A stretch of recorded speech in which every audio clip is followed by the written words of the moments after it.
Imaginez la vie d'un petit atelier dans le Montparnasse des années 20, un quartier à la vie foisonnante, le cœur de l'art moderne.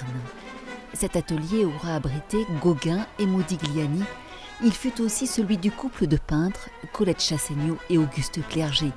Avant sa fermeture, la famille du peintre a souhaité que les œuvres sortent de l'oubli. Une découverte exceptionnelle.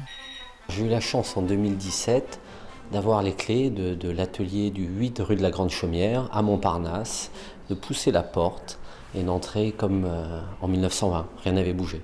Tout était conservé dans la poussière, il y avait une grande verrière et là des tableaux qui étaient encore là, avec des archives de toute cette histoire du Montparnasse. C'est exceptionnel de par son épaisseur historique et on sent que l'âme n'a pas quitté les lieux. Auguste Clerget a été inspiré par le monde du cirque. Il a été lui-même trapéziste et aussi comédien dans une troupe de théâtre.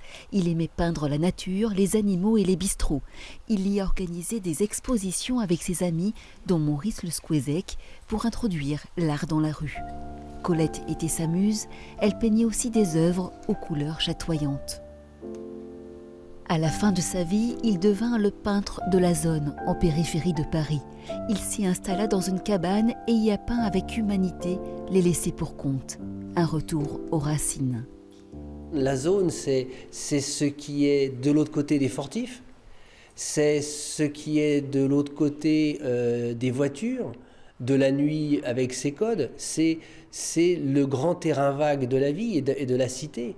C'est le début de la banlieue à l'infini. Lui, il a senti quelque chose et il a senti aussi ces gens qui étaient à la limite de la ville, ce qu'on appellera plus tard les exclus. Toute une peinture populaire pleine de vie à découvrir dans l'espace Cadre New sur le site d'Armor Luxe jusqu'au 17 août.